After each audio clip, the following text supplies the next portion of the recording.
Huwag mong pakailaman ang mag-ina ko. Ako na lang ang saktan mo. Nakikiusap ako sa iyo. Ano ka ba? Sandali lang naman. Ang tagal ko nang hinintay ang gabing ito. Mula ngayon, ako na ang hahanap-hanapin mo. Mababaliw ko sa bawat gabi at gagawa ka ng paraan para takasan ng walang kamuwang-muwang mong asawa. Bukas na bukas ay dalhan mo ko ng damit ng iyong mag-ina. May sorpresa ako sa kanila. At ikaw, sa akin ka na, Archie. Hinding-hindi ka na maaagaw pa sa akin ng iba. Hindi mo ako iiwan katulad ng manlolokong George na yon. Sabihin mong ako lang ang mahal mo at ako lang ang gusto mo. Sa tingin mo madadala mo ako sa pakiusap? Pasensyahan na lang tayo. Gagawin ko kung anong gusto ko at walang sino man na makakapigil sa akin.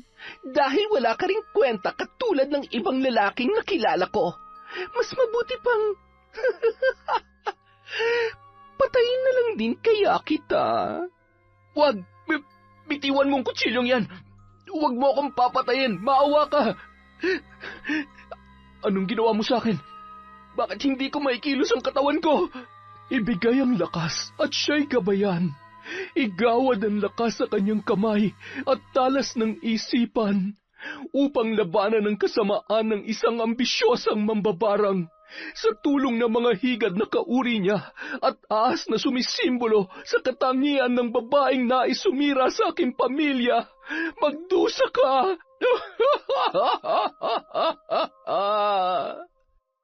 Taon 2013. Sikihor. Bandang 8:00 ng gabi, nagmamadaling bumaba ng tricycle si Fina galing sa pamilihang bayan. Namalengke siya para sa pang-isang linggo nilang kakainin ni George. Halos 1 taon na silang nagsasama sa iisang bubong. 2 o 3 beses sa isang linggo kung umuwi ang lalaki. Yun din ang bumubuhay sa kanya dahil wala naman siyang trabaho. Kabilaan ang bitbit niyang mga pinamili at nagkukumahog na buksan ang kanilang tarangkahan. Nang makapasok sa bahay, ay nagmamadaling tumungo yon sa kusina at inilapag sa mesa ang kanyang mga pinamili. Nasaan ba si George? Hindi man lang ako sinalubong. Siguro natutulog pa rin sa kwarto. George? George! Ha? Anong meron? Anong ibig sabihin nito? Bakit ka nag-iimpake? Pasensya na, Fina. Pero napagtanto ko na mahal ko pa rin ang asawa ko at ang mga anak namin. Itigil na natin to. Hindi ko kayang mawala sila. Hindi. Hindi ka aalis sa pamamahay na to. George, nangako ka sa akin. Ang sabi mo, mahal mo ako. Hindi mo ako pwedeng iwan. Patawarin mo ko. Ang totoo, nagpadala lang ako sa galit at selos kaya nagawa kong pagtaksila ng asawa ko. Fina, may mga anak kami at handa na siyang tanggapin ulit ako sa buhay niya. Hindi mo pwedeng gawin sa akin to. Sinungaling ka. Ginamit mo lang ba ako? Ha? Sumagot ka. Minahal mo pa talaga ako. Pasensya ka na, Fina. Pasensya? Hayop ka. Ang sama-sama mo. Kung iiwan mo ako, mas mabuti pang mawala ka na lang ng tuluyan. Pare-pareho lang kayong mga lalaki. Kung nagawa niyo akong paglaruan, pues kayang-kaya ko rin gawin yun sa inyo pabalik. Ang ulo ko. Anong ginagawa mo? Anong klaseng tao ka? Huwag ka lalapit sa akin. Kampon ka ng dilim. Sana nun ko pa ginamit sa iyong kapangyarihan ko. Sana ginayuman na kita para tuluyan mo nang nakalimutan ang lintik na asawa at mga anak mo. Ang tanga-tanga ko para umasa na may isang lalaki magmamahal pa ng totoo sa akin. Tapos, ngayon, iiwan mo ako? Ako ang mangiiwan sa iyo, pero bago yon, kukunin ko lahat ng meron ka. Hindi ako makakailos. Ano ba nangyayari sa akin? Fina, huwag mo kukunin ang pera ko. Ibalik mo sa akin yan! Fina! Kawawa ka naman, mahal kong George. Pasensya ka na, ha? Ikaw naman kasi. Paano ba yan? Ito na ang huli nating pagkikita. Gumapang ka na lang pabalik sa mga anak at asawa mo, ha? Bye! Ang sama-sama mo! Ipapakulong kita! Magnanakaw! Ipapakulong pala, ha? Bumulong ng ilang mga salita si Fina. Kasabay noon ay naramdaman naman ni George ang biglaang pag-igsi ng kanyang dila. Sinubukan niyang magsalita, ngunit wala ni katiting na boses na lumalabas sa kanyang bibig. Noon niya lamang nalaman na isa palang mambabarang ang kanyang nakarelasyon. Dinala pa ni Fina ang ilan sa kanyang mga pinamili at nagmamadali ng lumabas. Napansin pa yon ng isang tricycle driver na naninigarilyo hindi kalayuan sa kanilang bahay na inuupahan. "Sexy! Oh, ano nangyari? Pinalayas ka ba ng boyfriend mo? Nag-away kayo, no?" Wala kang pake. Ikarga mo na lang to sa tricycle mo at ihatid mo ako sa sakayan ng jeep. Samahan mo na rin ng konting bilis. Huwag ka na magtanong pa ng kung ano-ano at baka kung anong magawa ko sa'yo. Uy, ang init ng ulo ha. Sige ka, mababawasan yung ganda mo. Aray! Bakit? May masakit ba? Mukhang may bago na namang sira ang bagang ko. Ang sakit. Ano ba naman yan? Sige na, sumakay ka na at ako nang bahala dito. Kaya naman pala amoy bulok na yung hininga mo. Ay, yan ang dapat sa mga tsismosong katulad mo. Hindi na nagawa pang magsalita ng tricycle driver dahil sa biglaang pananakit ng kanyang ngipin. Mabilis na lamang na pinarangkada ang tricycle at nang maihatid at makasakay na ng jeep si Fina ay agad naman nawala ang sakit na kanyang nararamdaman. Labis siyang nagtataka at sumagi rin sa kanyang isipan na posibleng pinaglaruan siya ng babae. Blintik na yan, kagandang babae pero mukhang may lahi yatang mambabarang. Habang nasa biyahe ay tila ba wala sa sarili na iniisip kung paano na naman siya magsisimulang muli. Pilit na pinipigilan ni Fina ang luha sa kanyang mga mata. Samantala, abala ang mag-inang sina Lara at Beth na nagluluto ng kanilang hapunan. Nasa apartment naman na paupahan si Archie. Nagliligpit yon ng mga ginamit niya sa pagpipintura ng isang bakanteng silid. Kaaalis lamang kasi ng umupa roon, kaya naman inayos niya yon para paupahan ulit sa iba. Maliban sa bahay na paupahan ay meron din silang mga pwesto na pinaparentahan. Masipag at masinop ang mag-asawang Archie at Lara, kaya naman marami ang natutuwa sa kanilang pamilya. Beth, anak, puntahan mo nga ang papa mo. Sabihin mo, bukas naman. Kakain na tayo at saka baka gusto niya namang magpahinga. Kaninang umaga pa yung nagtatrabaho doon. Diyos ko, ang tatay mo talaga. Parang walang kapaguran sa mga pinagagagawa niya. Sige po, Nay. Sandali lang po, ha? Pakitingnan-tingnan po muna itong piniprito ko.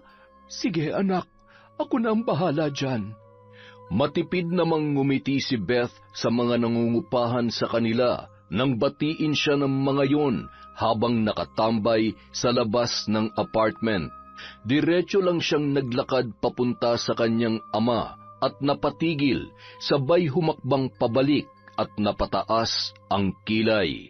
Itong anak ni Archie, maganda kaya lang may pagkasuplada Ganito po talaga ako, Mang Justin, pero hindi naman po masama ang ugali ko.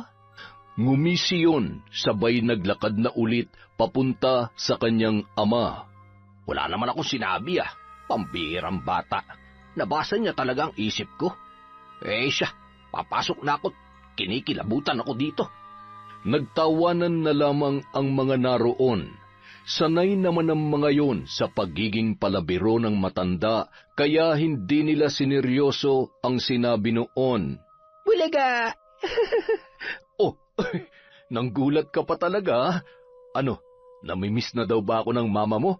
Opo, pa. Malapit na nga pong umiyak eh. Tayo na. Kumain na po muna tayo. Napagod po ba kayo? Nako, mukhang natuyuan na naman po kayo ng pawis. Pagagalitan kayo niya ni Mama. Hay, ako na po magdadala niyang iba. Tara na po, pa. Maganda bang pagkakapintura ko, anak? Ano sa tingin mo? Oo naman po, pa. Ang ganda. Super ganda. Parang ako lang. Siyempre, mas maganda ang prinsesa namin, lalo na kapag ganyang nakangiti ka. Sana nakikita rin ng mga nangungupahan sa atin yung ngiti mo, no? Ayoko nga. Alam niyo po, mahirap kapag nasobrahan sa bait. Di bali ng mukha ko maldita, para naman may kinatatakutan sila, lalo na kapag naniningil ng upa. Kaya tingnan niyo, kapag ako naniningil, lahat sila nagbabayad, pero kapag ikaw at si Mama, hay nako, lagi na lang wala pa. Bukas na, sa susunod na. Ay, nako, anak. Sige na, panalo ka na. O siya, sana may bago na ulit na umupa para walang bakante. Malay niyo po mamaya, may kumatok na kaagad. Pinapairal mo na naman yung pagiging manghuhula mo. Papa, basta kapag may bagong uupa, tawagin niyo ako ha. Ako magsasabi kung pwede o hindi. Bakit naman? Basta po. Papa, isang tingin ko pa lang kasi, alam ko na kung mapagkakatiwalaan o hindi ang isang tao eh. Ay, sige na, para walang gulo. Oo na po. Mukhang ang sarap ng niluluto ng mama mo ah.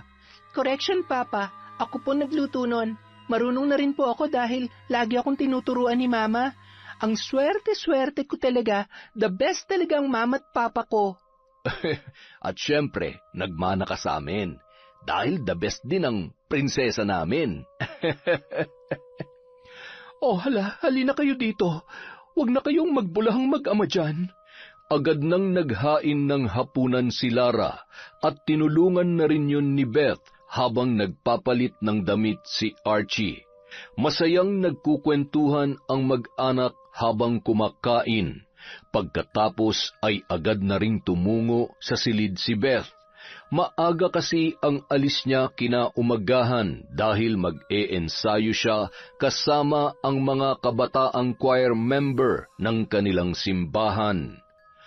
Habang nanonood ng TV ang mag-asawa ay agad na may kumatok sa kanilang pintuan. Mabilis naman yung pinagbuksan ni Archie. Nang makita niya ang bag na bitbit ng babae, ay napagtanto niya ang pakay noon. Agad naman na sumunod si Lara sa kanyang asawa. Patuloyin mo muna. Dito mo na lang muna ilagay yung bag mo. Salamat po. Siya si Lara, ang misis ko. At ako naman si Archie. Sige, tuloy ka at umupo ka para makapag-usap tayo ng maayos. Alanganin ang punta mo. Gabi na. Buti at gising pa kami mag-asawa. Saan ka ba nanggaling? Sa kabilang baryo lang po. Marami po kasi akong inaasikaso kaya inabot ako ng gabi. Tapos nagtanong-tanong pa po ako bago ako nakarating dito. Buti nga ho, mabait yung tricycle driver na nasakyan ko at kilalang-kilala rin ho kayo. Nabanggit niya rin ho sa akin na mabait kayo mag-asawa. Ay, nako. Sayang at tulog na ang anak namin. Naipakilala sana namin sa iyo. Ipinaliwanag ni Archie ang kanilang patakaran sa mga nangungupahan. Nagbigay na rin ng 1 month advance at deposit yon. Sinadya namang ipakita ni Fina ang napakarami niyang hawak na pera. Hindi naman binigyan ng mali siya ng mag-asawa yon, lalo na't nagpakilalang may sariling negosyo ang babae. Halika na't ihatid ka namin. Ito palang susi mo. Maraming salamat po sa inyo. Matapos maihatid ng mag-asawa ay tuwang-tuwa si Fina, lalo na nang dinalhan at pinahiram siya ng ilang gamit ni na Archie. Maliban kasi sa mga damit at personal niyang gamit ay wala naman siyang ibang nadala, lalong-lalo na ang mga kagamitan sa kusina. Kumain na lamang ng tinapay yon at bumili ng tubig sa noon ay nakabukas pang tindahan para maibsan ang gutom na kanyang nararamdaman. Busog na rin sa wakas. Makapasok na nga sa kwarto. Ang sakit ng katawan ko. Agad na nakatulog ang babae, dala ng matinding pagod sa kanyang biyahe. Samantala, nagpatuloy sa pagkukwentuhan ang mag-asawang sina Archie at Lara habang nakahiga na sa kanilang kwarto. Alam mo, mahal, mula nung dumating si Beth, sobrang sinuwerte na tayo, no? Siya naman talaga ang pinakamalaking blessing na bigay sa atin ng Diyos. Kaya, siya talaga ang swerte natin. Alam mo, nahulaan niya na naman kanina na may mangangatok sa atin. Tingnan mo nga naman, mabuti na lang mukhang mabait naman si Fina. Kabilin-bilinan kasi ng anak mo, bago tayo tumanggap ng uupa, dapat makita niya muna. Alam mo, mahal, sa tingin ko, namana ni Beth yan sa nanay ko. Kaya niyang bumasa ng isip ng tao. Madalas ko ngang naikukwento yan sa kanya at tuwang-tuwa naman siya. Kaya naman pala malamang iniidolo niya ang lola niya. Kaya iniisip niya na katulad ng lola niya, kaya niya ring basahin ang nasa isip ng ibang tao. Habang mahimbing naman na natutulog si Beth, naramdaman niya ang isang bagay na nakapulupot sa kanyang mga paa. Nararamdaman niya ang paglingkis noon, pati na rin ang malamig na balat ng kung anumang buhay na nilalang. Unti-unti niyang minulat ang kanyang mga mata, sabay nagsisigaw nang makita ang napakalaking ahas na nakaharap at tila ba nakahanda siyang tuklawin. Nanginginig sa takot ang babae at pilit na sumigaw para humingi ng saklolo. Ahas! May ahas! Mama! Papa! Tulong! Tulungan niyo ako! Wag! Nagulat naman ang mag-asawa nang marinig ang sigaw ng kanilang anak mula sa kabilang kwarto. Walang kasing bilis na kumuha ng itak si Archie at mangyak-ngyak naman si Lara na hinahanap ang susi ng nakalak na pinto ng dalaga. Anak, sandali lang. Ayan, nabuksan na rin sa wakas. Beth! Nasaan? Nasaan ang ahas? Mama, Papa, may ahas. May ahas ako nakita sa panaginip ko. Sus Mariosep, akala ko naman talagang may ahas na nakapasok dito sa bahay natin. Nananaginip ka lang pala. Huwag ka na matakot. Panaginip lang yon. Matulog ka na ulit. Nakalimutan mo na naman atang magdasal bago ka matulog. Masamang pangitain yon, Ma. Huwag tayong basta-basta magtitiwala sa mga taong nakikilala natin. Kasi baka may masama silang plano o gawin sa atin. Ay, umiral na naman yung mga natutunan mo sa mga kwento ng nanay mo. Hindi po ako nagbibiro pa. Nagsasabi po ako ng totoo. Siya, tama na. Matulog ka na. Hayaan mo't bukas ay magsisimba tayo. Lagi mong tatandaan na hindi tayo pababayaan ng Diyos, basta nagtitiwala lang tayo sa Kanya. Gusto mo bang tabihan muna kita dito hanggang sa makatulog ka? Paano naman ako, mahal? Pumunta ka na dun sa kabilang kwarto at susunod din naman ako agad. Patutulugin ko lang tong anak natin. Kapag nakatulog ako, gisingin mo ko, ha? Ano? Ikaw talaga? Sige na. Hahampasin kita nitong unan Papa, huwag ka na maingay. Sige na. Susunod na ako.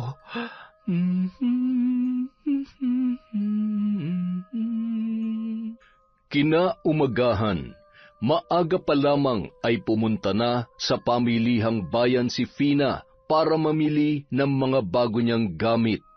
Pagbaba noon sa tricycle, bandang 10:00 ng umaga ay sakto namang dating ng mag-anak galing sa simbahan. Siya palang sinasabi nilang anak. Maganda, pero mukhang hindi uubra sa akin ang kamalditahan mo, Ining, dahil mas mahaba at matibay ang sungay ko sa'yo. Akala mo naman perpektong pamilya? Baka katulad lang din yan ng ibang lalaki. Magloloko at magloloko rin yan.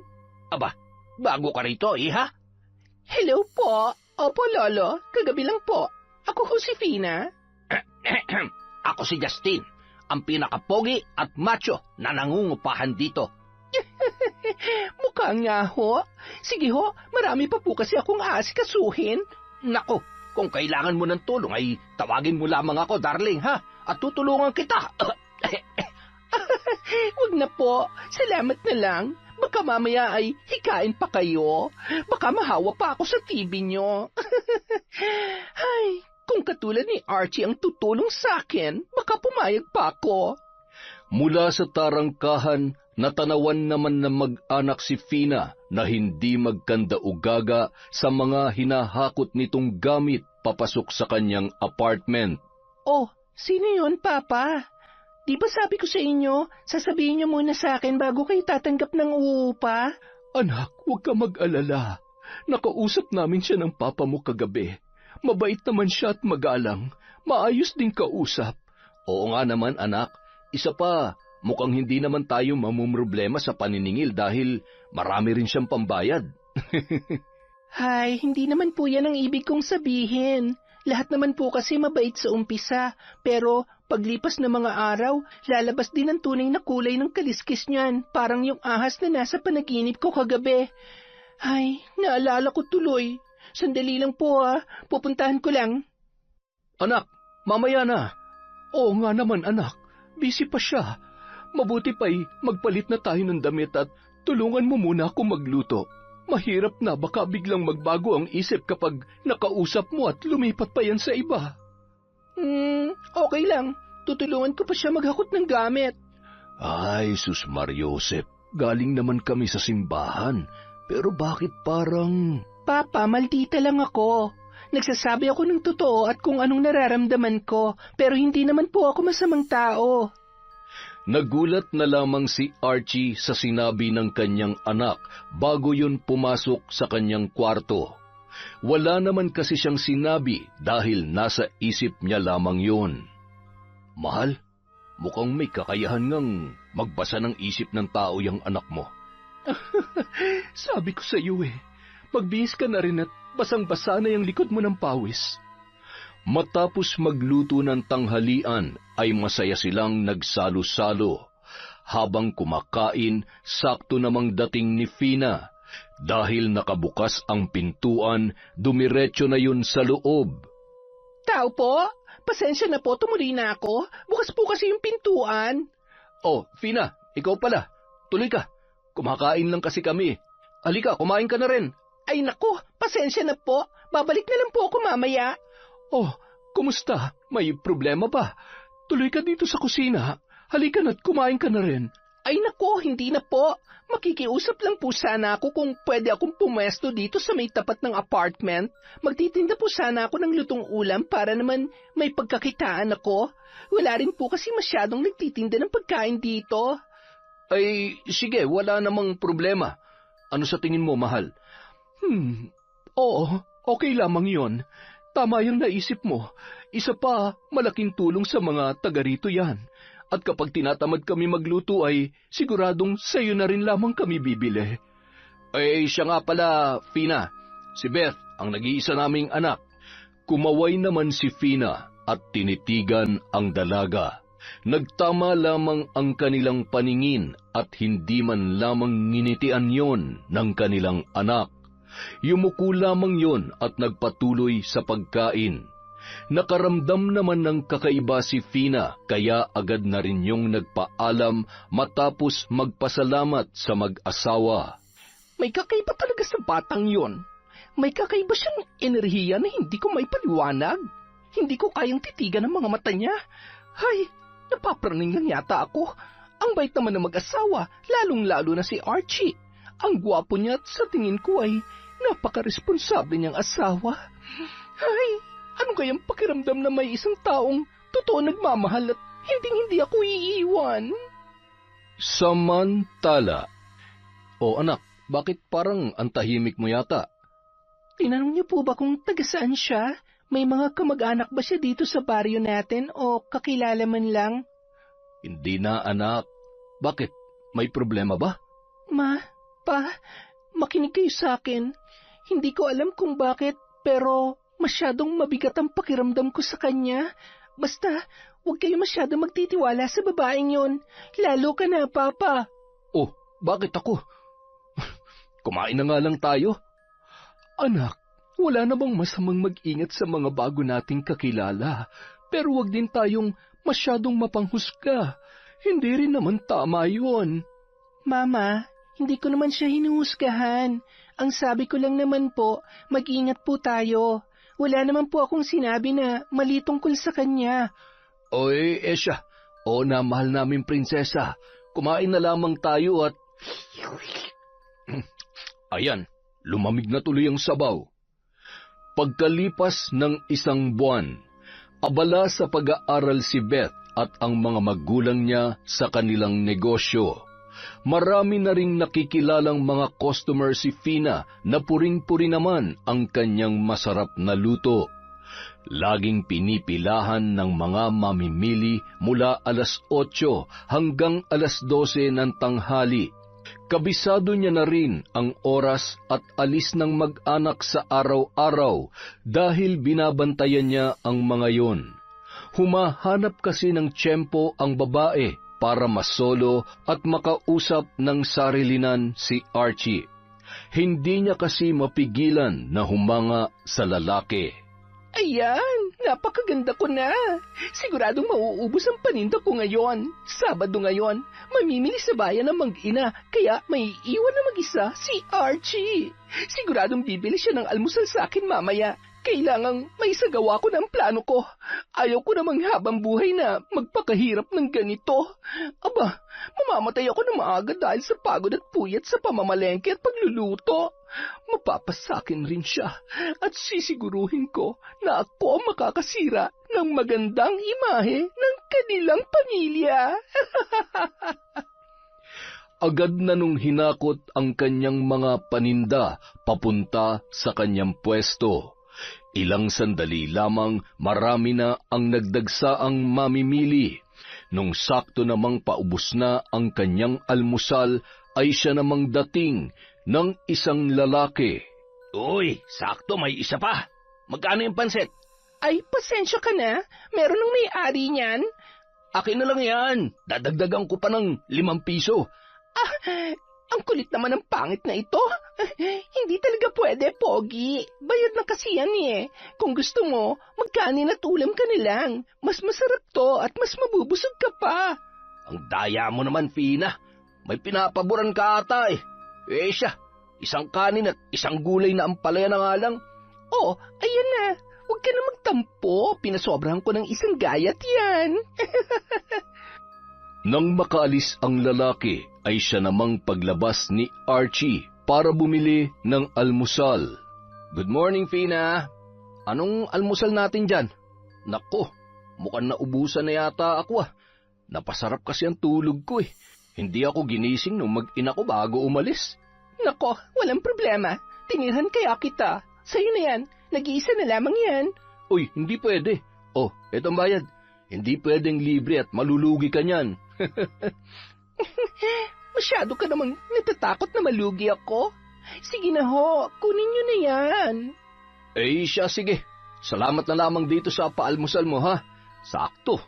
Gutom at humihilab ng tiyan ko. Walang anuman. Pakabusog ka. Ayan na. Kapag nakain mo ang pansit na yan, gabi-gabi ay hahanapin mo ang aking presensya, Archie. Unti-unti kang manlalamig sa iyong asawa. Bibigyan kita ng maraming dahilan para piliin mo ko at makalimutan mo na may anak ka at asawa. Agad namang kinain ni Archie ang pansit at sinabayan niya pa yun ng kape at pandesal. Ang sarap din talaga magluto nitong si Fina, pero parang may kulang. Iba pa rin talagang luto ng mahal ko. Naalala yata ako ng mag-ina ko. Siguro'y papauwi na sila. Pagkatapos kumain ay nakaramdam naman yon ng labis na antok. Ay, ano ba naman at inaantok na naman ako? Kagigising ko lang.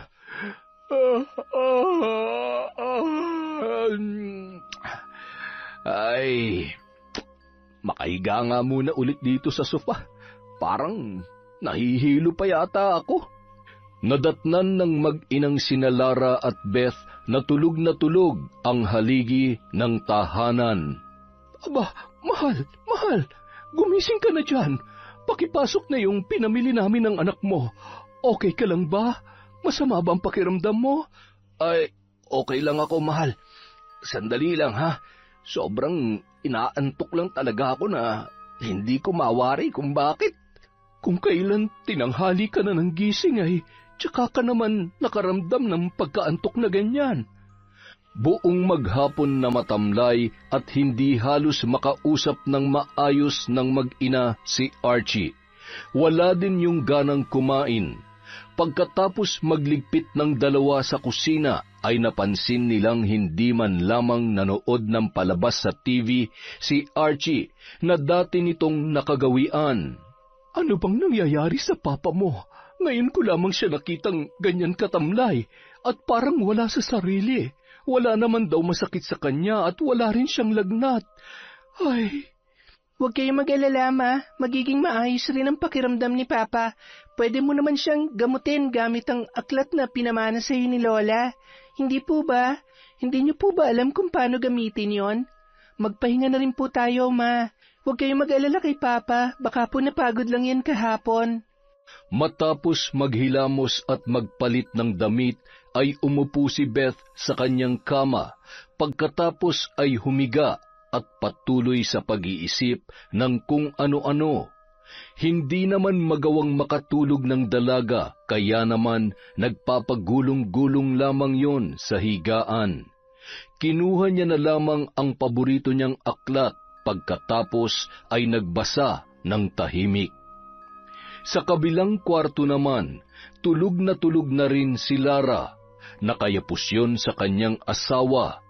Ilang sandali pa ay tila wala sa sarili na iminulat ni Archie ang kanyang mga mata. Nagpalingon-lingon yon nang marinigan ang bulong na hindi niya malaman kung saan nagmumula. Archie, puntahan mo ako. Archie? Tinanggal ni Archie ang braso ng kanyang asawa na tila tulog na mantika. Pagkatapos ay bumangon at nagmamadaling binuksan ang pinto at muli yung isinara. Napakunot noon naman si Beth nang marinig niya ang pagkalabog ng pinto. Lumabas ba si Papa? Ano naman ang gagawin niya sa labas? Mag-aalas 10 na. Nag-aaway pa sila ni Mama? Pero, imposible. Hindi naman sila nag-aaway eh. Siguro, nainitan yon. Samantala, diretsong naglalakad si Archie papunta sa apartment ni Fina. Pinagbuksan pa yun ng babae na nakasuot lamang ng manipis na bestida na animoy kinapos sa tela. Fina... Ano ka ba? Sandali lang naman. Ang tagal ko nang hinintay ang gabing ito. Mula ngayon, ako na ang hahanap-hanapin mo. Mababaliw ka sa bawat gabi at gagawa ka ng paraan para takasan ng walang kamuwang-muwang mong asawa. Bukas na bukas, dalhan mo ko ng damit ng iyong mag-ina. Meron akong sorpresa para sa kanila. At ikaw, sakin ka na, Archie. Hindi ka na maaagaw pa sa akin ng iba. Hindi mo ako iiwan katulad ng manlolokong George na yon. Sabihin mo ako lang ang mahal mo at ako lang ang gusto mo. Mahal na mahal kita, Fina. Ikaw lang at wala nang iba. Yan, ganyan. Pasensya ka na, Lara. Dahil ngayong gabi, aangkinin ko ng buong buo ang iyong pinakamamahal na asawa.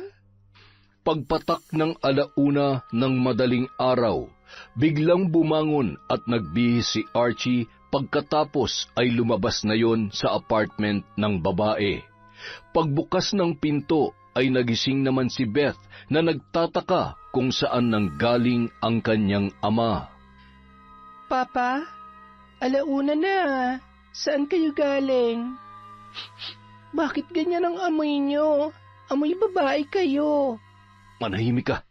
Matutulog na ako. Ha? Ako manahimik? Teka, pa, sandali. Agad na isinara ng lalaki ang pinto at gulat na gulat naman si Beth sa kanyang inasal. Ano ba nangyayari kay Papa? Yung pabango? Naaalala ko yun ah. Hindi kaya. Naku, hindi pwede. Hindi ito maaari. Sabi ko na nga ba, hindi ako makakapayag na siyang sisira sa pamilya namin. Kapag napatunayan ko na siyang kasama ni Papa, itataob ko lahat ng paninda niya. Sasabunutan ko siya at tatadyakan ko siya na parang ipis. Kinaumagahan, 5:00 pa lamang ay gising na at palakad-lakad sa sala si Beth. Pagkabangon ni Lara ay gulat naman siya na makita sa ganoong sitwasyon ang kanyang anak. Oh, bakit? May masakit ba sa'yo? Bakit namumugto yung mga mata mo? Umiyak ka ba? Ako umiyak? Hindi po, Ma. Napaaga lang po ang gising ko kasi iniisip ko po si Papa. Kumusta po siya? Nakatulog ba siya ng maayos? Mukha naman, anak. Humihilik pa nga eh. Ako rin masyadong mahimbing ang tulog ko kanina. Tumango na lamang ang dalaga, sabay pa simpleng lumabas at nagkunwaring nagwalis sa labas ng bahay para abangan ang babaeng nangungupahan sa kanila. Sakto namang dumaan si Fina na napakaganda ng pagkakangiti habang bitbit ang mga pinamili sa palengke. Good morning, Beth. Ang sipag mo naman. Good morning. Hindi kaya good ang morning ko. Tanungin mo naman ako kung bakit. Oh, bakit? May problema ba? Oh, meron. Isang ahas na aali-aligid dito sa amin ang problema ko. Ahas na mahilig gumapang sa lungga ng may lungga. Nakakatakot. Para lang ding higad na, masyadong makate. Ano bang ibig mo sabihin? May pinariringgan ka ba? Pinaparinggan mo ba ako? Bakit? Tinatamaan ka ba? Guilty ka? Kasi totoo, isa kang hopya na umaasa magugustuhan ka ng papa ko. Nasundan niyo ba si Archie kagabi? Paano? Hindi ka makapagsalita? Nagulat ka? Kasi alam ko, hindi ko siya sinundan pero alam ko na galing siya sa'yo dahil dyan sa... Pabango ba yung gamit mo o formalin? Nakakasukat eh. Anong ginawa mo sa kanya? Ginayuma? Tumigil ka! Hindi ko alam yung mga sinasabi mo. Hindi totoo yan. Napakasinungaling mo naman. Pwes, hindi ako naniniwala sa'yo. Mabuti pa mag-impake ka na at magpakalayo-layo bago ko pa sabihin kay Mama at sa lahat kung anong klaseng babae ka. Ganon. Magsusumbong ka. Sabi ko na nga ba, may kakaiba sa'yo. Nababasa mo ang isip ko. Pero ewan ko na lang kung magagawa mo magsumbong sa mama mo. Tinitigan ni Fina si Beth at nag-usal yon ng mga salita. Bago pa man sila binati ni Mang Justin ay tumalikod na si Beth at pumasok sa loob ng bahay. Hawak nun ang bibig at patakbong humarap sa salamin at ibinuka ang kanyang bunganga. Umigsi ang dila niya at napuno ng singaw ang kanyang bibig. Oh, anak, bakit? Ano nangyari? Naiiyak naman yon na tila ba natataranta at sumisenyas sa kanyang ina. Hindi makapaniwala si Lara sa nangyari sa kanyang anak na si Beth. Ano ba nangyayari? Yung papa mo lutang. Ikaw naman ngayon, hindi makapagsalita. Pilit na hinihila ni Beth ang kamay ng kanyang ina, sabay pinaupo yun sa sofa at kumuha siya ng lapis at papel para isulat ang kanyang gustong sabihin. Ngunit bago niya pa man maisulat ang pangalawang titik ng salitang kanyang sasabihin ay nawalan na yon ng malay. Beth, anak, tulong! Archie, gumising ka dyan! Tulungan mo ko! Anak, gumising ka! Bumangon naman si Archie at binuhat si Beth papunta sa kanyang kwarto, ngunit hindi man lamang yun nagsalita at walang bakas ng pag-aalala para sa kanyang anak. Diyos ko naman, ano bang nangyayari? Pinaglalaruan ba tayo ng pagkakataon? Ang mga daliri nila sa kamay, hindi. Pinaglalaruan ng mag-ama ko ng isang hindi pangkaraniwang nilalang. Kung sino ka man, humanda ka sa akin. Anong kasalanan ng mag-ama ko para gawin mo ang bagay na ito? Agad na kinuha ni Lara ang mga gamit na iniwan sa kanya ng kanyang ina. Nasa sekundarya siya nang huli niyang gamitin yon. Isang aklat na naglalaman ng mga salita kung paano manggagamot at mambabarang. Depende sa kahilingan at sa taong nagmamay-ari nito kung ito ay gagamitin sa kabutihan o sa kasamaan. Bago pa man magsimulang magritual si Lara, ay may narinig siyang boses mula sa kanilang sala. Pasensya na kung bigla na lamang akong pumasok. Ano kasi nakita kong tumakbo papasok si Beth kanina. Nag-alala lang ako kasi parang hindi siya okay. Nawalan ng malay si Beth. At si Archie naman, laging nasa kwarto. Nakatulala at wala rin sa sarili. Albularyo ang tatay ko. May alam ako kung paano ko sila matutulungan. Hindi madali pero nasisiguro kung manunumbalik sa normal ang kaligayan nila. Ano pang alam mo maliban sa panggagamot? Wala na. Yun lang naman. Ay, salamat sa pag-aalala. Kapag hindi pa gumanda ang kalagayan nila at kinailangan kong tulong mo, tatawagin kita. Sige na, asikasuhin mo ng mga paninda mo. Kayang-kaya ko namang alagaan ang mag-ama ko. Mahigpit na yumakap si Lara at pasimpleng kumuha ng hibla ng buhok ng babae. Malakas ang kutob niya na may kinalaman yon sa nangyayari sa kanyang mag-ama. Sige, aalis na ako. Basta kapag kailangan mo ng tulong, nandito lang ako, ha? Bago umalis ang babae, ay lumabas si Archie at masayang nakatitig yon kay Fina, na animoy nag-uusap ang dalawa gamit ang kani-kanilang mga mata. Makalipas ang ilang sandali, isinara ni Lara ang pinto at sinimulan na ang kanyang ritual. Pagkatapos mag-usal ay hinipan niya ang bunbunan ni Archie at hinawakan ang kamay nito. May kung anong usok na lumabas sa mga mata nun at pagkatapos ay tumakbo yun papunta sa banyo at sumuka ng sumuka. Matapos mailabas ang lahat ng kinain, ay nanumbalik na yon sa normal niyang kaisipan. Grabe ang pait. Ano nangyari? Okay ka lang ba? Bakit parang alalang-alala ka? Nakakainis ka. Anong pinakain sa'yo ng Fina na yon, ha? Alam mo ba kung anong ginawa niya sa'yo? Ano? Mahal naman. Maliban sa bumili ako ng pansit, wala naman akong maalala. Napakasama niya. Ano bang gusto niya mangyari? Hindi ko maintindihan kung bakit pero malakas ang hinala ko na siyang nasa likod ng lahat ng ito. Si Beth, siya lang ang makakasagot sa lahat ng mga katanungan natin. Hindi pa rin siya nagigising. Masyadong malakas ang barang na ikinabit niya sa anak natin. Teka, naguguluhan ako. Bakit at paano naging mambabarang si Fina? At saka, anong dahilan niya para gawin sa atin to? Naging mabuti naman tayo sa kanya. Hindi ko rin alam, Archie. Maaring tama ako na siya mismo ang mambabarang at meron din siyang alam kung paano gumamit ng itim na kapangyarihan. Wala nang sinayang na panahon ang mag-asawa. Malugod namang sinunod ni Archie ang mga bagay na pinapakuha at pinapagawa sa kanya ni Lara. Sa pamamagitan ng isang ritual ay nagkamalay at nanumbalik na sa normal si Beth. Agad na niyakap nun ang kanyang mga magulang at inilahad ang mga nangyari. Kinayuman niya si Papa, kaya bumangon si Papa at may nangyari sa kanila. Nagsasabi po ako ng totoo. Gusto niyang agawin sa atin si Papa. Hindi siya titigil hanggat hindi kanya nakukuha sa amin ni Mama. Anak, hindi magandang biro yan.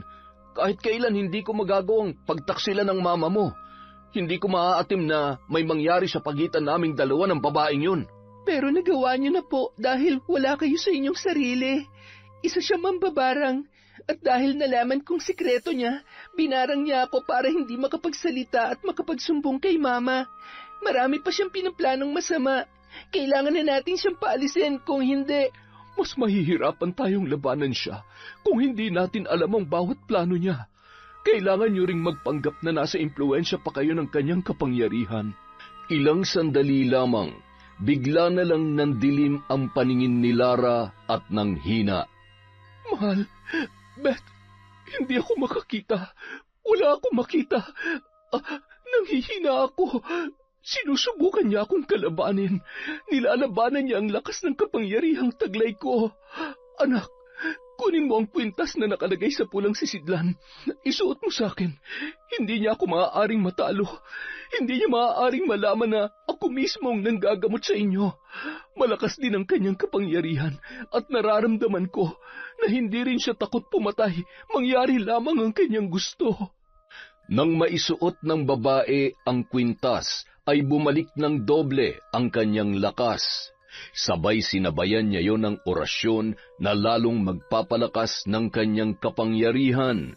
Kumuha rin yun ng tubig at nagsulat sa papel, sabay pinainom sa kanyang asawa at anak. Mama, anong gagawin natin? Hindi tayo pwedeng matalo ng bruhang yon. Pagkatapos ng ginawa niya sa amin ni Papa, hindi ako makakapayag na pati ikaw masaktan niya. Kailangan natin magantihan ng malanding babaeng yon. Kung ako ang dahilan kung bakit niya nagawa to, ako rin ang magiging daan upang matalo natin siya. Pero kailangan natin maging maingat. Hindi tayo dapat magpahalata na alam na natin ang ginagawa niya. Ma, subukan kaya nating magsanib puwersa para labanan siya. Hindi ba't magiging mas malakas ang anumang kapangyarihan kapag ginamit ito ng nakatakdang tagapagmana? Ako po yun, di ba? Ako ang nag-iisang tagapagmana ni Lola. Magiging mas malakas na mambabarang ako sa inyo, Ma. At magagawa ko siyang labanan. Isa pa, kaya ko siyang paglaruan. Natatakot ako, anak. Ayoko mapahamak ka. Hindi ko kaya. Mas gugustuhin ko pang ako na lang ang masaktan at mahirapan. Alam niyo naman na may kabayaran ang paggamit ng itim na kapangyarihan. Pero, Nay, buo ang loob ko. Kapag nagpadala tayo sa takot na baka hindi ko kaya, walang mangyayari sa atin. Kailangan ko rin matutong protektahan ang sarili ko laban sa mga taong katulad niya. Maniwala kayo sa akin.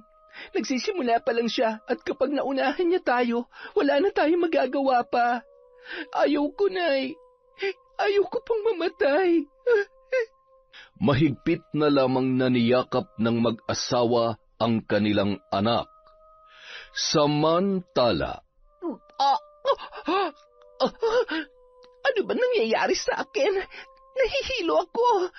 Sino naman kayang albularyo ang nilapitan ng buwisit na Lara na yon? Napakalakas niya. Lecheng yon. Sagabal ka talaga sa plano kung babae ka. Pareho lang kayo ng anak mo. Sa oras na makuha ko na ang damit na hinihingi ko, tutudasin ko na kayo. Namimiss ko na si Archie. Gusto ko na siyang hagkan at mayakap ulit. Kailangan kong makaisip ng iba pang paraan at hindi rin pwedeng malaman ni Lara na ako ang siyang may kagagawa ng lahat ng ito. Puntahan ko kaya siya para malaman ko kung sino ang lintik na albularyong kumakalaban sa akin. Uunahin ko nang ipasundo yun kay San Pedro. Kinagabihan. Tao po? Tao po? Oh, ikaw pala, Fina. Kukumustahin ko lang ho sanang lagay ng mag-ama nyo. Magaling na po ba sila? Pinatawas ko naman na sila pero hindi pa rin nanunumbalik ang lakas nila. Hindi pa rin makapagsalita si Beth. Kaya hindi ko tuloy malaman kung ano ba talaga nangyari at kung sino ang bruhang gumawa nun sa kanya. Alam mo, sabi ng albularyo, malapit lang daw dito ang mambabarang na gumawa noon sa mag-ama ko. Ha? So tama nga ang hinala ko. Posibleng nabarang nga sila. Sabi ko naman kasi sa inyo, maaari ko kayong tulungan kaso ayaw nyo naman maniwala sa akin. Fina, matutulungan mo ba talaga ako? Sa itsura mong yan Para kang edukadang babae, hindi ka mukhang albularyo o manggagamot. Sa ganda mong yan, hindi ako makapaniwala na gumagawa ka ng halamang gamot. Hay, masyado niyo naman akong binobola, Manang Lara. Ha? Anong sabi mo? Ay, ang ibig kong sabihin, kailangan kasing magpaganda dahil baka maging manang na ako. Yun ang sinasabi ko. Ay, maiba pala ako. Sino bang albularyong nilapitan nyo? May ibebenta kasi akong langis na natutunan ko sa tatay ko noon. Baka sakaling makatulong at magustuhan niya. Para-paraan talagang bruhang ito. Nakakagigil. Sa kabilang baryo, Josefina ang pangalan niya. Mabuti yun at tawag lang tapos sinabi ko lang ang pangalan at nangyari sa mag-ama ko. Naku, mahirap yan. Baka fake healer yan. Alam nyo na, yung pera-pera lang. Hindi naman siguro. Titingnan ko. Bukas kapag hindi pa magaling ay hahayaan kitang gamutin ang mag-ama ko. Sa ngayon ay kailangan ko munang sundin ang mga bili ni Aling Josefina. Kita mo na, muntik pa kayong maging magkapangalan. Ay, oo nga no. Ang totoo, Josefina rin ang pangalan ko. Sige po, baka nakakaabala na ako. Ipagdarasal ko na lang na sana gumaling na ang mag-ama ninyo. Inihatid pa ni Lara si Fina sa may pinto sabay gigil na isinarayon. Ang hirap talagang maging mabuting tao kapag maraming pakalat-kalat na abusado. Napakagaling magpanggap. Siguradong sanay na siyang gumawa ng kalokohan. Pasensya ka na, Fina. Sa pagkakataong ito, sisiguruhin ko na hindi ka magtatagumpay na sirain ang pamilya ko. Bandang 10:00 ng gabi, nakahanda na ang mag-anak para sa kanilang pinaplano. 3 katok ang narinig ni Fina mula sa pinto. Nakakunot ang noo na tiningnan ng babae ang muka ni Archie. Ang aga mo naman. Siguro hindi ka na makapaghintay na makita ako, no? Ay, kung pwede lang pigilan ng oras para makasama kita ng matagal, ginawa ko na. Konting tiis na lang. Dahil isa sa mga araw na ito, mapapasakin ka na, pati lahat ng negosyo mo. At ang anak mo at asawa mo, syempre, magkasama naman sila hanggang dulo. Ay, sandali. Nasaan yung pinapadala ko sa'yo? Bakit? Anong gagawin mo sa mag-ina ko, ha? Hindi ka na nahiya. Kababae mong tao, desperada ka. Itong itatak mo dyan sa utak mo. Hinding-hindi ko ipagpapalit ang mag-ina ko sa isang maruming babaeng katulad mo. Hindi kita mapapatawad sa ginawa mo. Bitawan mo ako! Nasasaktan ako! Pagsisisihan mo to sa oras na gamitin kong kapangyarihan ko sa'yo! Anong ginagawa mo? Nagkamali kang saktan ako, Archie. Gusto ko lang namang mahalin mo ako. Mahirap ba yon? Bakit lagi niyo na lang akong sinasaktan? Bakit hindi niyo ako magawang piliin? Kung hindi ka mapapasakin, mas mabuti pang patayin ko na lang ang mag-ina mo. Gusto mo ba yon? Ano? Ha? Kaya mo bang maging dahilan ng kamatayan nila? Kaya mo ba? Huwag mong pakikialaman ang mag-ina ko. Ako na lang ang saktan mo. Nakikiusap ako sa iyo. Sa tingin mo madadala mo ako sa pakiusap? Pasensyahan na lang tayo. Gagawin ko kung anong gusto ko at wala ni isang makakapigil sa akin. Dahil wala ka rin kwenta katulad ng ibang lalaking nakilala ko. Mas mabuti pang patayin na lang din kaya kita. Huwag! Bitiwan mo ang kutsilyong yan. Huwag mo akong papatayin. Maawa ka. Anong ginawa mo sa akin? Bakit hindi makakilos ang katawan ko? Masyado ka kasing nagmamatigas. Ngayon, wala ka ng lakas para labanan ako. Paano ba yan? Ang bango-bango mo pa naman. Kaya lang ayaw mo naman sa akin, diba? Kaya itong dapat sa'yo. Wag! Anong ginawa mo sa papa ko? Hayop ka! Ang sama-sama mo! Sige, lumapit ka. At ikaw naman ang isusunod ko. Hindi ako magdadalawang isip na saksakin ka ng kutsilyong ito. Ang lakas ng loob mo para kalabanin ako. Matapos ng ginawa ko sa'yo, hindi ka man lang ba natakot? May gana ka pa rin harapin ako, ha? Hindi ako duwag at lalong hindi ako takot sa'yo. Kinamumuhian kita. Ang dapat dyan sa kamay mo, mabali ang buto sa 3. Sakit na tila nabagsakan ng isang malaking baton o kasing bigat ng mga kasalanan mo. Ang kamay ko, itigil ba yan? Isa ka rin mambabarang? Paano? Samantala, kasalukuyang isinasagawa ni Lara ang pagriritual upang gabayan ang kanyang anak na siya mismong makikipagtagisan sa mambabarang. Ibigay niyo ang lakas at siya'y gabayan. Igawad ang lakas sa kanyang kamay at talas ng isipan upang labanan ang kasamaan ng isang ambisyosang mambabarang sa tulong ng mga higad na kauri niya at ahas na sumisimbolo sa katangian ng babaeng nais sumira sa aking pamilya. Magdusa ka! Sa kabilang banda, Ngayon hanap mo na ang katapat mo. Pagmasdan mo kung anong parusang ipaparanas namin sa iyo ni nanay. Ang buong katawan mo ay pupunuin ko ng mga kauri mo, mga higad na kasing laki ng braso mo, at ahas na siyang lilingkis sa leeg mo hanggang sa tuluyan ka ng hindi makahinga. Hindi mo maaaring gawin sa akin yan. Hindi mo matatalo ang aking kapangyarihan. walang kasing bilis na tumakbo si Fina para takasan ang kanyang kasalanan at ang noon ay galit na mambabarang na si Beth. Hindi mo matatakasan ang aking sumpa kahit saan sulok ka pa ng mundo magtago. Pagbabayaran mong lahat ng ito. Papa, gumising ka. Lumabas ng pinto ang dalaga at nagsisigaw yon para humingi ng saklolo.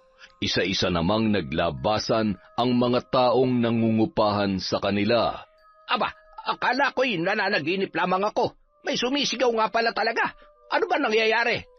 Walang kasing bilis namang tumakbo palabas si Lara nang maramdaman niya na may masamang nangyari sa kanyang asawa.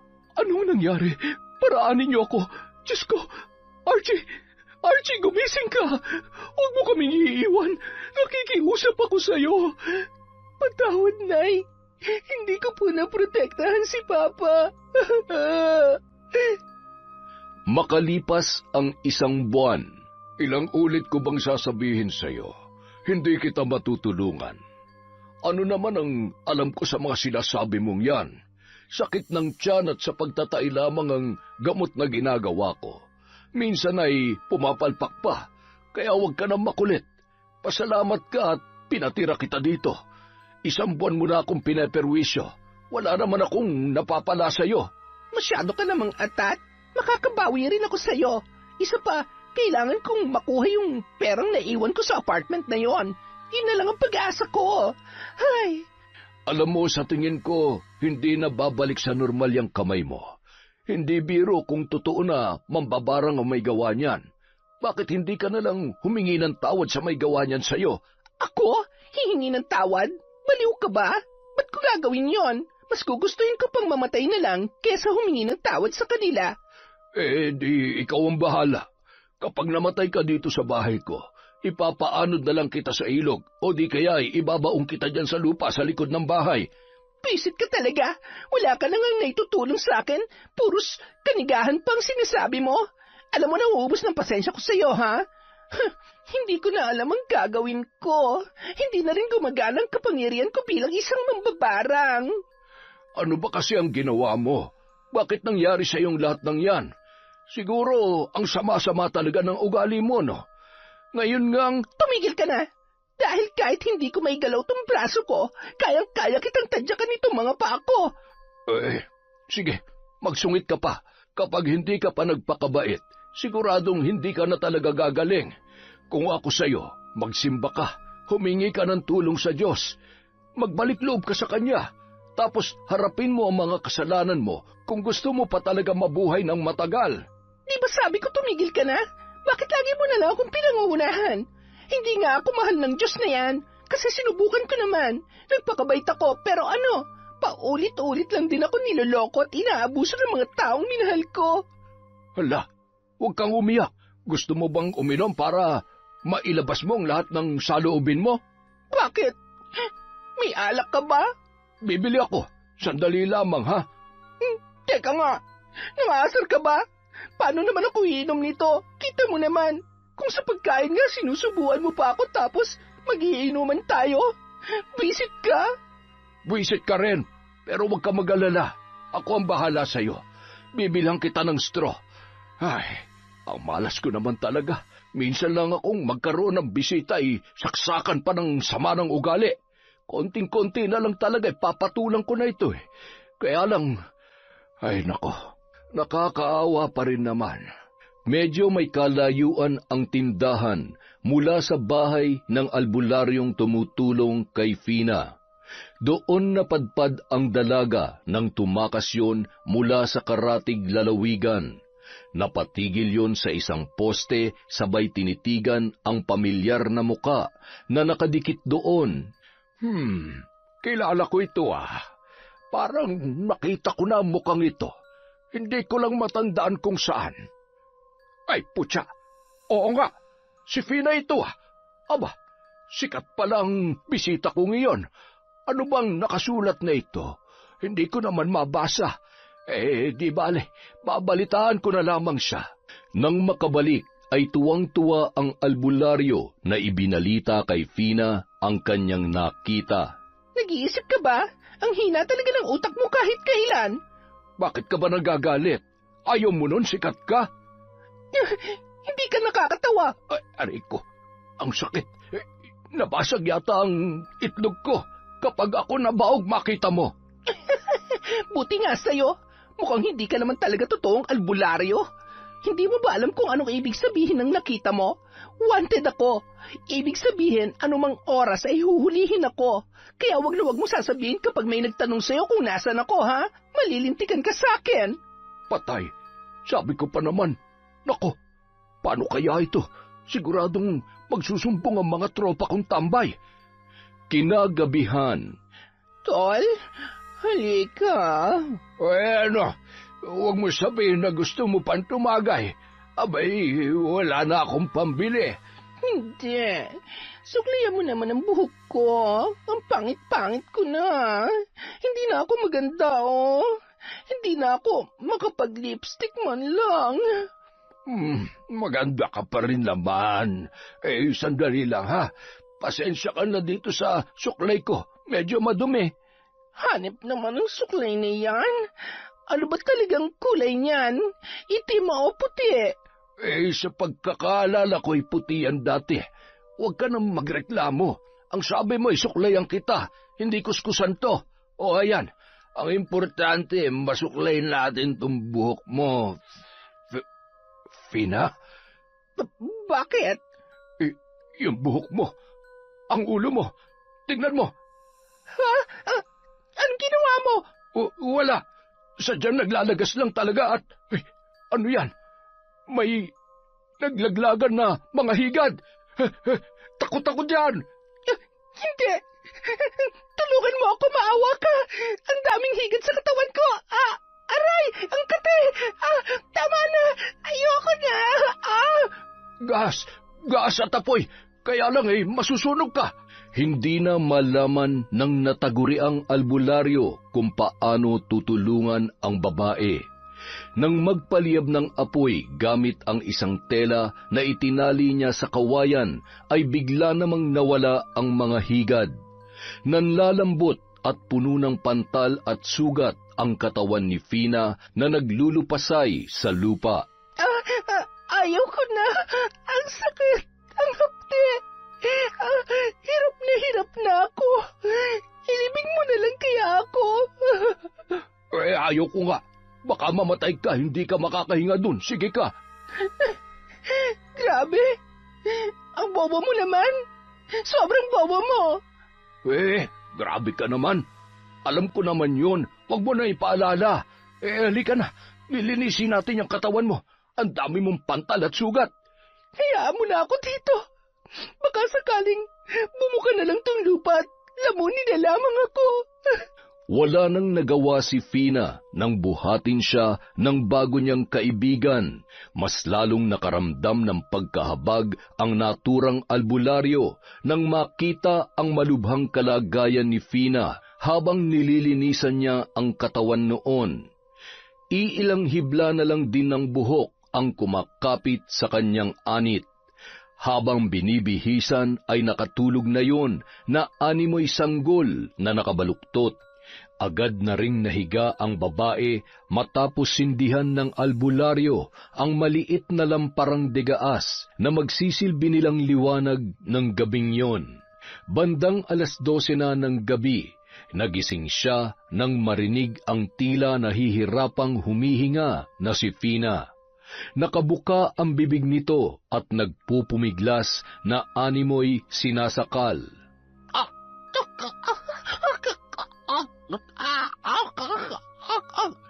Fina! Fina, gumising ka! Hoy! May ahas! May ahas! Papatayin ako ng ahas! Nananaginip ka lang. Sandali lang at ikukuha kita ng tubig. Heto, uminom ka. Bakit lasang ipis? Ha? Oo nga, no. Lasang ipis nga. Ay, hindi bali. Marami ka naman na nainom. Hindi naman nakakamatay yun. Hindi ko talaga alam kung dapat magpasalamat ako sa'yo. Pero baka di na ako abutin ng liwanag kaya... Salamat. Hindi ko makakalimutan ang kabaitan mo sa akin. Salamat sa pagtitiis sa masamang pag-uugali ko. Mabuti ka pa. Kahit hindi kita kaano-ano. Alam ko na pinapahalagahan mo ko. Kahit magkaibigan lamang tayo. Ay, huwag mo namang isipin yan. Huwag ka mag-alala. Ipagdadasal ko na gumaling ka. Kaya magpakabait ka na. Malay mo naman, maawa pa sa iyo ang Diyos. Sa sobrang awa niya sa akin, parang gusto niya na akong kunin. Ay, malabo mangyari yan. Kapag maraming kasalanan, hindi niya agad kinukuha. Oo na. Tanggap ko na yun. Samantala, siguradong kung nasaan ka man ngayon, pinagsisisihan at pinagbabayaran mo na ng husto ang mga pagkakamali mo. Pero gusto ko pa rin makita ka sa loob ng kulungan para mas malaman mo na hindi kailanman matatakbuhan ng kasalanan sa kahit anong paraan man dapat pinagbabayaran. Anak, tama na yan. Siguro'y panahon na para talikuran na natin ito. Baka sobra-sobra ng pagpapahirap natin sa babaeng yon. Kahit papaano, alam natin kung gaano kahirap ang magiging bilanggo ng isang sumpa. Bakit kayo maaawa sa kanya, Ma? Hindi nga siya naawa kay Papa nang tadtarin niya ng saksak. Muntik na mamatay si Papa nang dahil sa kanya. Anak, buhay pa naman ako. Magpasalamat na lamang tayo at nagkaroon pa ako ng pagkakataon na mabuhay. Tama ang mama mo. Itigil mo ng pambabarang. At saka, hindi ba't natanggal niyo na ang kakayahan niyang mambarang kaya wala na siya magagawa na ikapapahamak natin? Kayo kasi, sabi ko naman sa inyo, huwag kayong basta-basta magtitiwala sa ganong klaseng tao. Oo, tama ka naman anak. Ngunit, sino ba naman ang mag-aakala na hahantong sa ganito ang lahat? Natuto na tayo sa nangyari. Higit sa lahat ay dapat lamang nating ipagpasalamat na magkakasama pa rin tayo hanggang ngayon. Para sa kapayapaan ng lahat, palayain mo na siya sa sumpa ng barang. Ipagpasa Diyos na lang natin ang lahat at ipagdasal na sana ay tuluyan na siyang mahanap ng mga pulis at sa kulungan niya na lamang pagbayaran ng mga kasalanan niya. Akin na ang aklat na yan. Mama, hindi. Anong gagawin niyo? Kasalanan ko na hinayaan kitang maging bahagi ng paghihiganti sa babaeng yon. Mas pinili nating harapin siya kesa ang kapayapaan. Wala sanang napahamak pa at hindi ka na rin sana nagkasala pa. Masyado tayo nagpadala sa galit at bugso ng ating mga damdamin. Ma, huwag. Ayoko. Masaya ako sa ginagawa ko. Beth, makinig ka sa akin. Maaaring masaya ka sa ginagawa mo dahil hinahayaan mong manaig ang kasamaan at galit dyan sa puso mo. Anak, hindi naman ikaw yan eh. Alam kong maldita ka, pero hindi ka masamang tao. Diyos pa rin ang dapat manaig sa puso natin. Kaya pakiusap, huwag kang magpasakop sa itim na kapangyarihan.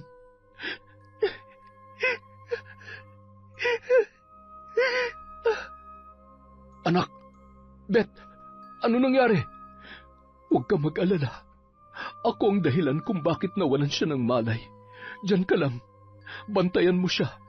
Kailangan ko lang sunugin ang lahat ng ito para matapos na. Gusto ko ng tahimik na buhay katulad ng dati. Tumungo yun sa likod bahay, dala ang mga gamit na maaari niyang gamitin upang masunog at matiyak na matutupok ang bawat pahina ng aklat na yun. Ramdam niya ang bigat ng mga hakbang na animoy may puwersang pumipigil sa kanya upang maisagawa ang kanyang binabalak. Diyos ko, tulungan niyo po ako. Bigyan niyo ako ng sapat na lakas ng loob. Habang nag-uusal ng orasyon na tanda ng pagtiwalag sa itim na kapangyarihan, ay binuhusan niya ng gaas at sinindihan ang aklat. Matapos maging abo, ay binuhusan niya yon ng banal na tubig. Bago pa man siya makapasok, ay sunod-sunod na kulog at kidlat na sinundan pa ng malakas na pagbuhos ng ulan. Tumakbo siya papasok at nadatnan niya naman si Beth na mahigpit na nakayakap sa kanyang ama na si Archie. Kapwa naluluha ang mga yon at nagyakapan na animoy nakalaya sa isang malaking sakuna sa kanilang buhay. Makalipas ang 3 araw, isang tawag ang kanilang natanggap. Ibinalita ng mga pulis na mayroon ng taong nakapagturo kung saan makikita si Fina. Maaway na't sadyang napakabuti talaga ng Diyos. Talagang siya mismong gumagawa ng paraan. Dapat talagang sa Kanya na lamang natin ipagkatiwala ang lahat. Hindi sana tayo nakasakit at nagkasala ng husto. Papa, tao lang din naman po kasi tayo, napupuno at madalas kapag galit tayo, ang pakiramdam natin talagang gusto nating gumante. Masarap naman kasi talagang gumante lalo na kapag sobra na. Hindi naman kasi talaga maganda yung ginawa niya. At sa tingin ko, kapag nagkita kami, baka nga... Anak, ano na naman yung pinaplano mo? Sasabunutan mo? Hindi ba't nalagas na nga ang buhok noon? Ay, oo nga pala, Ma. Basta, galit pa rin ako sa kanya. Sana nagbago na talaga siya. Yung totoong nagbago, hindi nagkukunwari lang. Wala namang lusot sa iyo yun, anak. Ikaw pa ba? Wala namang makakapagsinungaling sa iyo eh. Sa totoo lang, kawawa ang magiging mister mo. Hindi man lamang, ano yun? Sige, ituloy mo. At tatamaan ka sa akin. Hindi man lamang makakalusot kapag nagsinungaling. Yun yung ibig sabihin ni Papa. Uy, si Mama. Selosa ka po pala. Kaya nga hindi ko binibigyan ng dahilan na magselos yan, anak. At ayan na nga, nakita mo ng dahilan kung bakit... Mas nakakatakot po pala si Mama kaysa sa akin. Buti ako, sigurado ako, Papa, kung sakali man hindi ako selosa. Kapag lumingon sa iba, di magsama na sila. Ganun lang yun kasimple. Ay nako, Sus Mariosep, mag-ina nga kayo. Ayan, sige, pagkaisahan niyo ako mag-ama. Samantala, masayang kumakain ng tanghalian si Fina at ang bago niyang kaibigan. Ay, salamat. Buti na lang at magaling ka na. Nakakapagod kayang magpakain sa matanda. Pasensya naman. Huwag ka mag-alala kapag nagkasakit ka, alagaan din kita. Talaga? Sabi mo yan ha? Baka mamaya pag magaling ka na, iwan mo na ako dito. Alam ko namang di ka sanay sa buhay na meron ako. Pati na rin sa pagkain. Wala eh. Ito lang ang nakasanayan at kaya ko. Mula nung napadpad ka dito, lalo na akong hindi nakakapag-ikot-ikot para manggamot at pumirmi dun sa dati kong kubo. Ay, salamat talaga. Kung hindi dahil sa inyo, malamang sa malamang, matagal na akong nakakulong. Pero, alam mo, Nagtataka ako kung bakit binawi nila yung sumpa. Ano sa tingin mo? O baka naman may pinaplano silang mas malala. Malay mo napatawad ka na nila. Napagod na silang maghintay na magpakabait ka, kaya sumuko na sila. Ito naman, para namang sinasabi mo na hanggang ngayon, masama pa rin ang ugali ko. Sa totoo lang, pinagsisisihan ko na rin naman talaga ang lahat. Lahat-lahat. Dapat hindi ko hinayaan yung sarili ko na isisi sa mga taong nanakit sa akin lahat ng mga kamalasan sa buhay ko. Tapos nandamay pa ako ng mabubuting tao. Ang dami ko na ring nasaktan at muntik mapatay dahil sa pinaggagawa ko. Baka nga, nakapatay talaga ako eh. Hindi ko na alam. Lagi kasi akong tumatakas sa lahat ng mga kalokohan at kasalanan ko. Hindi rin ako makontento sa buhay na meron ako. Kapag nakakakita ko ng oportunidad, sinusunggaban ko. Hindi na ako nag-iisip at wala akong pakialam kung tama man o mali ang ginagawa ko. Wala, mukhang bumabait ka na nga. Patay tayo dyan. Mamamatay ka na ba? Loko ka talaga. Gusto mo unahin kita? Panira ka talaga ng moment. Maya-maya, napalingon sila nang biglang may dumating na mga alagad ng batas. Huwag kayong kikilos na masama.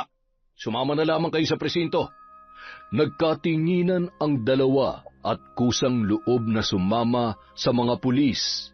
Bakit naman pati ako? Pwede namang dalawin na lamang kita sa kulungan. Sayang yung mga pagkain doon. Sigurado mapapanis yon. Makukulong na nga tayo. Pagkain pang iniisip mo. Hay, ewan ko sa'yo. Huwag ka mag-alala, akong bahala.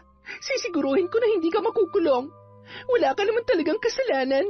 At saka, ikaw pa nga ang dahilan kung bakit natuntun tayo. Pasalamat ka talaga, mabait na ako ngayon. Kung hindi, matatadyakan kita ulit. Makalipas ang 3 araw, nakalabas din sa kulungan ang kaibigan ni Fina na albularyo. Malungkot yung umuwi sa kanyang tahanan dahil hindi na siya sanay na mag-isang namumuhay. Ay, ano bang gagawin ko? Mag-isa na lamang akong kumakain. Sa kulungan, marami sana kaming magkakasama. Libre pang pagkain. Wala na rin mga away sa akin dito. Ay, pwede pa kaya itong kainin? Sayang naman. Kaya lang mukhang... Ano ba ito? Amag ba o tutong? Amag nga yata. Makapagsaing na nga lamang ng kamote. Sa kabilang banda, magkakasamang pumunta sina Archie, Lara at ang anak nilang si Beth sa kulungan kung saan nakakulong si Fina.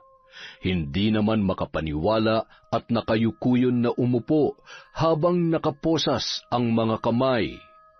Kung nandito kayo para sumbatan ako, saktan o kahit ano pa man, tatanggapin ko. Gusto ko lang sanang magpasalamat dahil sa kabila ng mga nagawa kong kasalanan sa inyo. Napatawad niyo pa rin ako. Nagawa niyo pa rin akong palayain sa sumpang ikinabit niyo sa akin. Kung ako masusunod, hindi ka namin patatawarin. Buti na lang talaga sobrang bait ng mama at papa ko. Hindi tulad ng iba dyan, sobrang... Anak, tama na. Mukha namang nagsisisi na siya sa mga ginawa niya. Alam mo, walang tama sa ginawa mong panggugulo sa pamilya namin, Fina. Kung ano man ang dahilan at pinagdadaanan mo na nagtulak sa'yo para gawin yon, hindi pa rin tama. Ngunit, gusto na naming mamuhay ng payapa, kaya pinapatawad ka na namin. Basta ako pa, wala akong sinasabi ha. Wala pa. Okay lang naman kung hindi mo ako mapatawad, Beth. Naiintindihan kita. Paano naman kita patatawarin? Hindi ka naman nagsasorry. Okay ka lang? Sorry. Sorry sa lahat ng mga nagawa ko. Buti naman at bumait na to. Okay, pinapatawad na rin kita. Sorry din kasi, alam mo na, yung buhok mo, yung higad, yung sugat, kati-kati at yung mga pangungot mo. Ako lahat ang may gawa nun. Pero si Mamang nagturo sa akin, kaya pareho kami may kasalanan sa'yo. Mama, mag-sorry ka na rin sa kanya para makauwi na tayo. Nako, hindi naman kailangan. Dapat naman talagang pasakitan niyo ako. Kita niyo naman, natuto ako dahil sa mga nangyari. Mali pa rin ang gumanti kami sa iyo, Fina. Oo, muntik na nga masira ang pamilya ko. Pero may isang bagay na mas nasira dahil sa galit naming mag-ina. Yun ay ang pananampalataya namin sa Diyos. Nakalimot kami dahil sa galit. Huwag ka mag-alala. Alam ko darating ang araw na makakalabas ka rin dito. Sana'y mahanap mo ang masayang buhay na nararapat para sa iyo. Mahigpit na niyakap ni Lara si Fina at napahagulgol naman ang babae sa pinaghalong lungkot at tuwa na sa wakas ay isang parte ng buhay niya ang napalaya na. Pakiramdam niya ay unti-unti nang nagkakaroon ng direksyon ang kanyang buhay sa kabila ng kanyang kalagayan. Iniabot din nila sa babae ang ilan sa mga gamit at bag na naglalaman ng personal na gamit at pera nito. Makalipas ang 6 na taon, habang nagsisibak ng kahoy ang albularyo na naging matalik na kaibigan ni Fina bago yun nakulong, ay nagulat yon nang biglang makita ang isang babae na nakapamewang at nakangisi habang nanonood sa kanyang ginagawa. Oh, hoy, tumakas ka ba? Nako, baka madamay na naman ako dyan, ha? Utang na loob, huwag ka na ulit gumawa ng kalokohan. Halika na, iaatid kita dun sa... Kalalaya ko lang, ibabalik mo ulit ako doon. Nagugutom na ako. May pagkain ka ba dyan? Tutuloy na ako, ha? Hoy, abat, seryoso ba? Ayos ah. Teka, bakit dito ka tumuloy? Alam mo naman ang buhay ko dito, tapos... Di, magtulungan na lang tayo. May naipon akong pera dahil sa mga trabaho namin dun sa kulungan, kaya pwede tayong magnegosyo. Ano? Tutulungan mo ba ako? Gusto mo ba? Sige ba? Basta yung kakayanin lang natin, ha? Ano ba negosyo yung naiisip mo? Legal ba yan? Ewan ko sa'yo. Sana hindi tayo malugi sa katangahan mo. Buti na lang kahit pa ganyan-ganyan ka, ikaw pa rin ang pinakamabuting tao at kaibigan na nakilala ko. Salamat nga pala, ha? Uy, ayos, may bahaw. Ang sarap nito, ha? Teka, ano to? Bakit may paanang ipis ba to? Patingin nga. Ay, oo, ipis nga. Tanggalin mo na lang. Alam mo naman yung mata ko medyo malabo na. Ay, ewan ko sa'yo. Saging na nga lang ang kakainin ko. Oops! Ang tamis! Uy, ang sarap pa. Ano ba? Bakit pa nangaagaw ka? Pambenta ko yan. Sige ka, wala tayong sasainging bigas. Hay, ayan. 1,000 yan, ha? Akin na lahat to. Huwag kang hihingi. Grabe, ang damot naman nito. Patikim lang. Hay nako, hinay-hinay kasi. Ayan ang tubig. Wala naman sigurong kitikiti yan.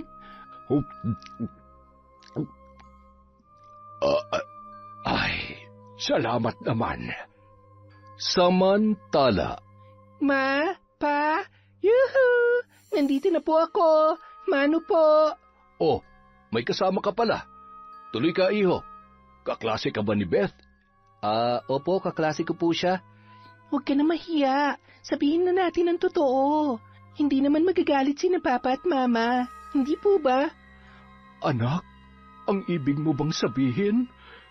Ay, Diyos ko, masyado pa kayong bata para... Mahal, kunin mo yung sinturon ko. Dali! Ho? Teka, Papa, galit ka ba? Bakit kayo nagagalit? Hindi po ako buntis. Hindi ko siya boyfriend ba? Nandito siya para ipaalam sa inyo kung pwede akong sumama sa swimming namin. Magbe-birthday kasi siya at imbitado lahat kami mga kaklase niya. Pinilit ko lang naman siya na tulungan ako magpaalam sa inyo. Hi! Bakit? Wala naman akong sinasabi ano kasi, maluwag tong shorts ko. Pumayat yata ako Sinungaling kayo, Papa. Alam mo namang, hindi bali na nga lang. Basta papayagan niyo naman po ako, di ba? Tanungin mo yung nanay mo. Kung papayag siya, walang problema sa akin. Sige na, dalaga ka naman na at paminsan-minsan ay kailangan niyo rin yan. Basta mag-iingat kayo doon at huwag kayong iinom, ha? Ay, akala ko naman di ka papayag. Teka, hindi ba't ikaw yung kaklase ni Beth mula nung elementary? Opo. Anak, siya ba yung sinasabi mo na crush mo? Opo, Inamin ko na po sa kanya kaya huwag niyo na po akong i-booking. Sinabi ko rin po sa kanya na kapag may trabaho na ako at isa na akong engineer, magpapakasal na kaming dalawa. Magkakaroon kami ng 6 na anak at wala siyang karapatang lumingon sa iba dahil sinabi ko sa kanya na dati akong mambabarang kaya... Ay, sus Mariosep, Diyos ko namang bata ito. Aatakihin ako sa puso sa mga pinagsasasabi mo eh. Nagtawanan na lamang ang tatlo dahil sa sinabi ng anak nina Archie at Lara. Yon! Isa na naman pong magandang kwento mula sa Kwentong Enteng. Maglilista lang po ulit tayo para sa shoutout natin. Again, maraming salamat po mula sa Kwentong Enteng.